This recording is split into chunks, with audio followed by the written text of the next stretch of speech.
আসসালামু আলাইকুম ওয়া রাহমাতুল্লাহি ওয়া বারাকাতুহু। ব্রাদারিন ইসলাম, আপনারা একটা ভিডিও দেখেছেন যে আহলে সুন্নাতের দুইজন আলেম স্টেজের মধ্যে কিছু কথা নিয়ে শামীম রেজা ভাইজানকে একটা থাপ্পড় লাগিয়ে দিয়েছে। তো ব্রাদার, আমি একটা এই ভিডিওর মাধ্যমে রিকোয়েস্ট করব আপনাদেরকে যে এটা নিয়ে আপনারা যেগুলো ফেসবুকে আপনারা ব্যঙ্গ করতেছেন, ফেসবুকে আপনারা চ্যানেলের মাধ্যমে আপনারা যেগুলো ব্যঙ্গ করে ছাড়তেছেন, একজন আলেমের জন্য এইভাবে আপনাদেরকে ভিডিও ছাড়া উচিত না। কেননা একটা আলেমকে আপনাকে আমাকে তার পাশে থাকতে হবে।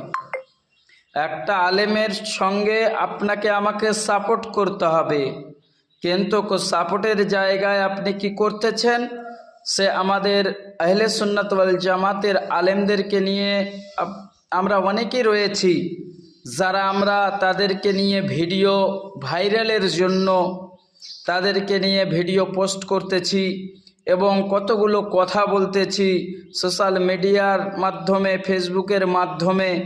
কিন্তু বেরাদার, এই ভিডিওর মাধ্যমে একটা কথা বলতে চাই, আলেম ওলেমাদেরকে সম্মান দিতে শিখুন।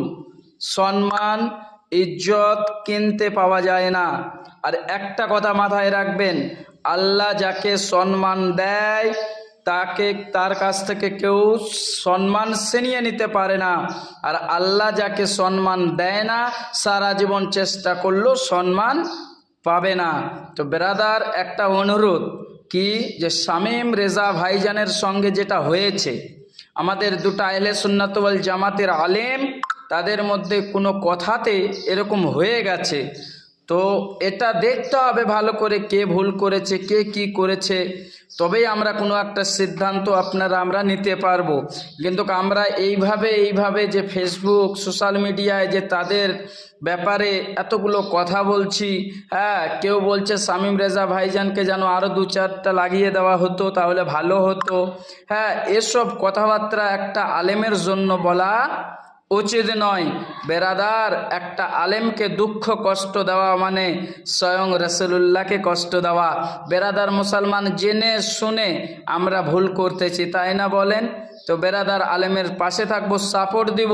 আহলে সুন্নাত হয়ে জীবনে যতদিন বাঁচবো তাদের সঙ্গে সাপোর্ট করেই বাঁচবো এবং আহলে সুন্নাত ওয়াল জামাতের উপরেই চলবো।